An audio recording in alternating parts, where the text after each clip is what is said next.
mënuma comprendre monsieur Diallo mënuma comprendre ci exigence de liberté ay jeunes sénégalais di ci dee. En tout cas man dama jàpp ni américains yi ni ñu jàppee seen citoyen ñun noonu la ñu war a jàppee suñu citoyen. Chaque vie sénégalaise n'est-ce pas dafa war a am lu mu signifier. Mais le gouvernement du Sénégal n'a même pas fait un communiqué. On en a eu 17 au mois de mars 2009. Tey jii nii pareil.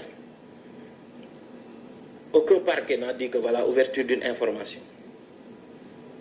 Amul conférence de presse du gouvernement mu ñëw sax le porte-parole du gouvernement wax. Mais pourtant keroog bi ñuy wax rebelle wala quelque chose comme ça mais nit ñi dañoo génn mais kooku dañu njort ni ñoom la ñu def mais fii y a des vies yoo xamante ni nii dem nañ. Il faut ñu xam ni ñi ñu fal Sénégal la constitution et la loi de fonction des gouvernants Sénégal nag il faut ñu xam ni loi yi daf fi nekkal ñëpp ñi mu tënkee citoyens yi noonu la tënkee gouvernement yi ils ne peuvent pas tey di ñëw sur de simples manifestations am ay citoyens bi tey ñoom nguur gi moom moo am la responsabilité parce que damaa jàpp ni toutes les man li ma gis mooy mais manifestations yi autorisées yëpp amul problème man keroog man demuma manifestation bokkuma manifestation anduma kenn mais ñi ma gis la foule là mais ils étaient tellement nombreux ñooñu lu ñu bëggoon yàq ko mais ba ñu paree dañoo nettoyer lieu bi dem seen yoon yow da ngay gis manifestation yi ñii di def ay selfie ñii di kii ñii di wax mais pourtant li lay wax ni yoon da leen a tënk ba fa nit waxee naka sudul noonu Sénégal yëpp a ko naqarlu ba ñu ko jàppee nit ñi dañ ñi li mu wax nii du yoon te pourtant député la dëgg la wala dëgg mais ba ñu ko jàppee dañ koo bëgg a teg foofu punir ko bëgg ko jaay doole nañu respecté ak yelleefam dem yóbbu ko en jugement en flagrant délit. C'est une manière de dire aux jeunes que bu leen dem si manifestation bu ñu autorisé wu wala une manifestation interdite pour ne pas utiliser benn terme boo xam te war na ko utiliser est-ce que nekkul message boo leen bëgg a lancer aux jeunes. dama lay wax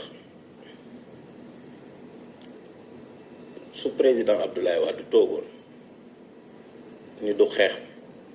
day seetaan manifestation bu ñu interdire du ko def dina nekk président Macky Sall lu mu yoroon mer gàddu lu mu yorul woon mer gàddu image lan la doon wax dañuy manifester confrontation ak man parce que liberté yi constitution bee ko garantie du ma ko doon wax lan moo fi changé et puis ñiy wax loolu ne jeunes yi bu leen dem manifester parce que ku ci dem et cetera loolu c'est très grave ça veut dire que Sénégal ku fi manifester war nga ci mën a dee non man mënuma gëm loolu gis nga ce discours là dama jàpp ni dañu war a wax ni il faut que les libertés s'exercent le libre exercice des libertés dañu wax ni il faut que état bi bañ ay nit dee ci nañu bàyyi nit ñi manifester lan mooy problème mu manifestation mais am na ñoo xam da ngay manifester ñu romb la dem seen yoon man jour boobu damaa dem def samay cours jàngale ba pare wala def li ma war a def dem sama ñibbi sama kër ñu bëgg a manifester suñu bëggee manifester on a qu'à les laisser à manifester parce que constitution bi gis nga man même dama jàpp ni dans une démocratie c'est ça su ma àndul sax si sa combat ma nangul la ko man damay joxe beneen exemple président Macky Sall moom fii nii ñi ànd ak moom mais keroog Farba Ngom fii def na ko fii pare def conférence am ba pare ay nit topp ko pourtant procession la Barthélémy Dias defu ko fii avant élection yi ñu arrêté ko ni ko doo dem xam nga man pour man dama bañ dëkk bi c'est-à-dire parloo boobu wala ñuy ñëw di def 2 poids 2 mesures c'est-à-dire am na loo xamante ni nii c'est non négociable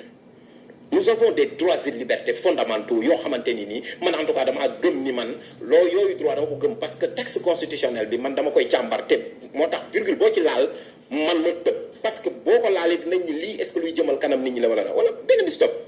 xanaa moom le président Macky Sall ñun dañ koo jaajëfal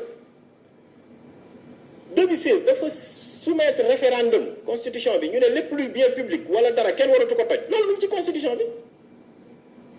mais liberté de manifestation toujours dañ ko bàyyi ci constitution mooy li nga doon wax sànq l'ordre et le cadre mais le libre exercice des libertés suñu amee cet équilibre là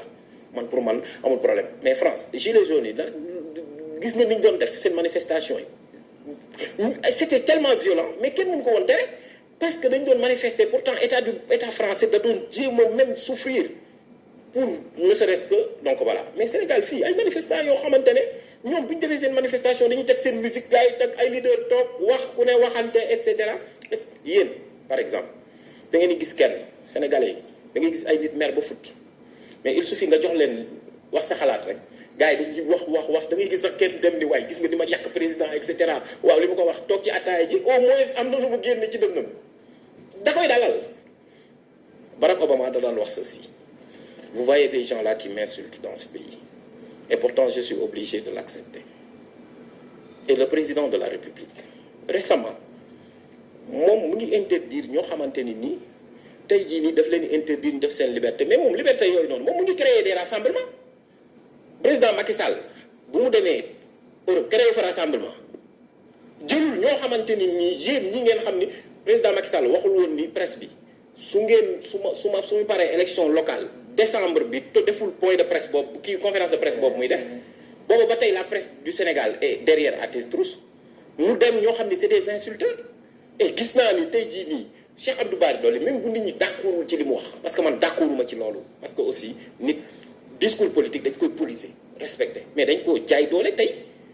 immunité là mais au même moment sa procédure là elle est disqualifiée parce que président de la République mu ngi dem di inviter RER di def ay live ay ñoo xamante ni c'est des insulteurs publics li may tuddee la prime aux insulteurs publics loolu ce ne sont pas des valeurs. Il faut que ñu xamante ne le président de la République c'est l'élu du peuple et il doit être un juge au-dessus des partis. D'accord. Et quand il est un juge au-dessus des partis moo njaboote ñëpp gis naa keroog nit ñi toog ñu ne Benno Bokk Yaakaar mooy njabootu président de la République mais président mooy njaboote ñëpp opposition comme pouvoir est-ce que xam nga ni le président de la République gis nga man d'accorduma avec la logique de l'opposition man d'accorduma que l'opposition dafa war a dem nekk dans une logique va-t-en-guerre d'accorduma que l'opposition dafa war a dem vers des combats de rue je suis contre mais par contre bu ñu yeggee foofu c'est parce que dafa am des libertés yoo xam ne dañ leen ko xañ. On a vu aussi des